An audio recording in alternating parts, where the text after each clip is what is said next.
Okay, so get ready, because today we're diving headfirst into the world of ancient Israel. Definitely going to be a fascinating journey, especially with Philip R. Davies' book as our guide. In Search of Ancient Israel. Right. Such a good one. It's like from the very first page, Davies throws down a challenge, kind of shakes things up. Oh, absolutely. Eh. He's not afraid to ruffle some feathers, is he? Not at all. Which I love. It's refreshing. It is. Makes you really question those assumptions we often bring to this topic. Exactly. And that's what makes it such a compelling read. For sure. So where should we start with this deep dive? What's the first big idea that grabbed you? I think it's that core argument that Davies makes right off the bat about ancient Israel. You mean how our traditional understanding of ancient Israel might be more fiction than fact? Yes. He doesn't say that there was no ancient Israelite presence. Right. It's more nuanced than that. Exactly. It's about recognizing that this narrative we have, this picture of ancient Israel, it's been, well, constructed. It's like he's saying, hold on a minute, are we looking at history through rose-tinted glasses here? Yes. Like maybe we've been a little too eager to take things at face value. And as someone who's interested in this topic, you must find that so thought-provoking, right? Oh, absolutely. It makes you re-examine everything you thought you knew. It really does. And that's where Davies' exploration of the Bible's authors comes in. Because if anyone's shaping the narrative, it's the writers, right? Exactly. Davies points out that a lot of the Bible, like a significant chunk of it, was actually written centuries after the events it describes. Centuries? Wow. Okay, so we're talking like a game of telephone, but with historical narratives. In a way, yeah. And those doing the retelling weren't exactly disinterested scribes. More like spin doctors of their time. That's a great way to put it. Davies highlights how these scribes in Jerusalem, likely during the Persian period around the 5th century BCE, they had their own agendas. So they're shaping a national identity, kind of creating a story that explains their place in the world. Precisely. They're trying to legitimize their leaders, grapple with new cultural influences like Hellenism. They're working within a very specific context. Wow, and all of that gets woven into the narrative. It does. Yeah. And what's fascinating is how Davies backs all of this up by digging into the language itself, too. Oh, you mean like how certain words in the Bible can be translated in different ways depending on the context? That's part of it. But Davies goes even further. He suggests that biblical Hebrew, this language that these scribes were using, it might not have even been the common language of the time. So not how people were chatting in the marketplace. Exactly. More like a formal literary language, kind of like we might think of Shakespearean English compared to how people spoke on the street back then. Interesting. So the language itself becomes another layer of this construction. It does. Yeah. It adds to the idea that we're looking at a very carefully crafted narrative, not just a straightforward historical account. Which I guess is what Davies wants us to see, the intentionality behind these texts. Absolutely. He's urging us to look beyond the surface, to ask whose interests were served by telling the story this way. Which is a perfect segue into the next big thing that Davies tackles, how archaeology often tells a very different story than the traditional biblical narrative. Right. Archaeology really throws a wrench into things there. It's like comparing notes and realizing, uh-oh, these stories don't quite match up. Exactly. And those discrepancies, they're not just minor details either. We're talking potentially major contradictions. Okay, so let's unpack that after a quick break. All right, so we're back and ready to dig into some archaeology. Yeah, get those trials ready. Because when it comes to the Bible, archaeology doesn't always play nice, does it? Let's just say it provides a healthy dose of reality. Yeah. Davies uses it to really test the traditional interpretations of some pretty big biblical events. Okay, so not just like fact-checking the small stuff, but challenging some core narratives. Exactly. Like those grand conquest narratives, for instance. The stories of the Israelites sweeping into Canaan, claiming your promised land. It's a powerful imagery. Yeah, those stories always felt a bit, I don't know, Hollywood to me. Like something Cecil B. DeMille would have loved to put on the big screen. Well, you're not alone. Mm-hmm. The archaeological evidence just doesn't line up with that kind of dramatic, sudden takeover. So what does it suggest instead of this grand, coordinated conquest? A much more gradual, complex process. Think smaller groups, migrating over time, interacting with the people already living there, maybe even blending cultures. Interesting. So less of a dramatic invasion and more of a slow but steady cultural shift. Right. And that really challenges that traditional image of a chosen people conquering their promised land. It's a very different way of looking at it.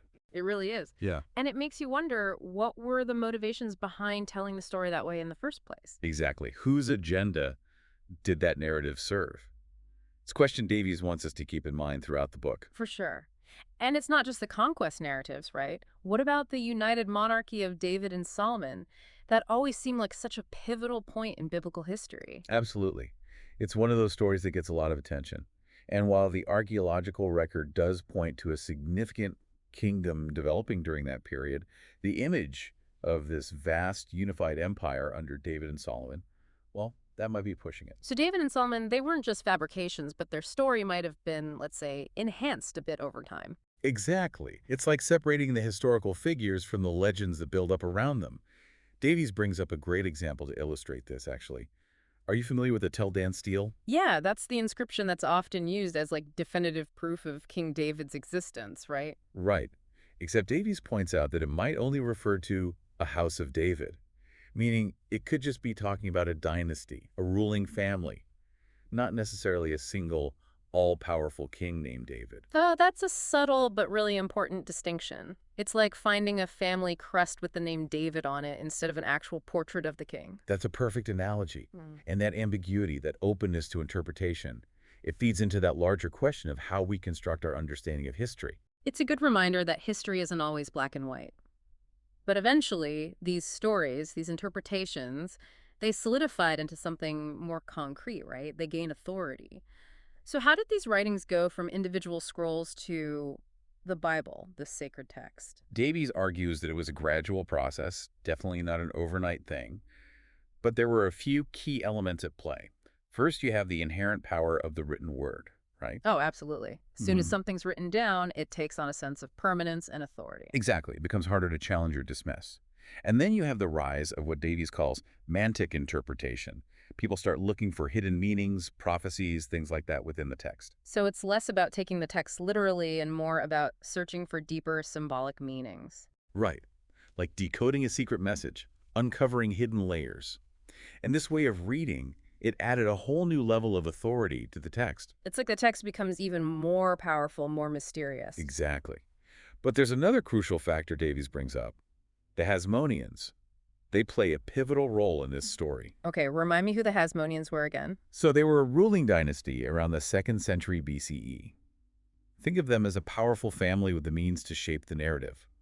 They basically created a national archives, a carefully chosen collection of scrolls that were meant to represent their history, their beliefs. So they're saying this is our official story, this is who we are, and they're backing it up with a physical collection of texts. Exactly. And what's even more interesting is that Davies suggests they may have deliberately left some texts out of this archive, to further solidify their version of history. Wow, talk about controlling the narrative. It's like curating an exhibit, but instead of art, it's history itself. And just imagine the power of deciding which stories get told and which ones get left out. Yeah. It's a lot of responsibility. No kidding. It makes you wonder what stories didn't make the cut and what they might tell us. That's probably a deep dive for another day, though. For sure. But the point is, this whole process of canonization, this elevating of certain texts to a sacred status, it wasn't some simple, straightforward event. It was influenced by political agendas, interpretations of history, even this desire to find deeper meaning within the texts themselves. It's like the more we dig into the origins of the Bible, the more complex and nuanced it all becomes. It definitely does. It's about recognizing the human element in all of this. Yeah. The decisions, the motivations, the interpretations. It reminds us that history is never really static. Right. And speaking of interpretations, Davies uses a really interesting example to illustrate this whole idea of how our understanding these texts evolves over time. He talks about the book of Ben Sira. Ah, yes. Ben Sira. Such a fascinating window into how these texts were being viewed back then. So for those of us who aren't familiar with it, could you give us a little background on the book of Ben Sira? What makes it so significant? Sure. So it's a wisdom text written around the 2nd century BCE, right around the time the Hasmoneans were establishing their official canon. And what's fascinating is that while Ben Sira clearly respects the ancient writings, he doesn't treat them with quite the same reverence that we might today. Interesting. So he sees wisdom in those older texts, but he's not viewing them as like divinely inspired scripture. Exactly.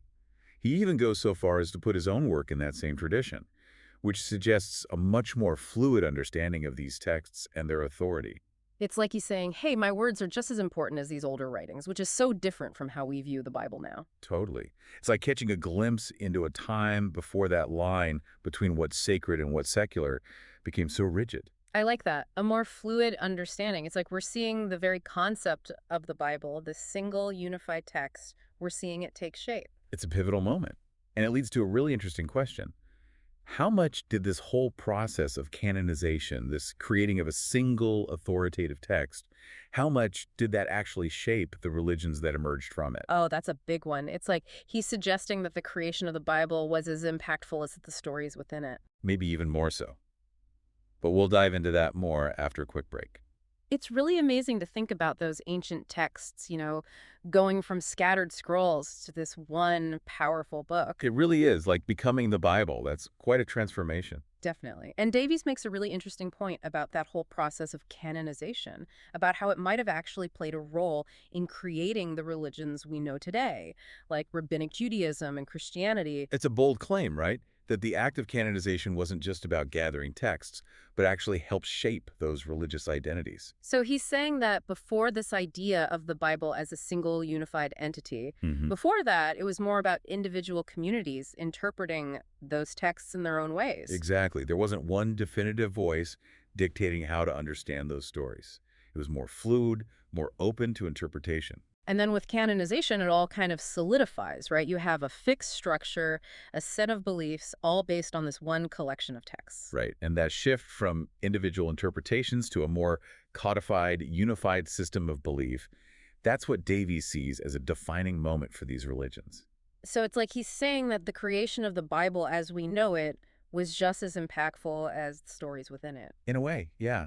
It's about the power that we give to texts, how they can shape not just our understanding of history, but our values, our beliefs, our entire worldview. Definitely makes you think. This whole deep dive has been incredible. We've covered so much ground, from the intentions of those ancient scribes to those archaeological discoveries that challenge the traditional narratives, and then this whole idea of canonization and its impact on religion. It's been quite a journey.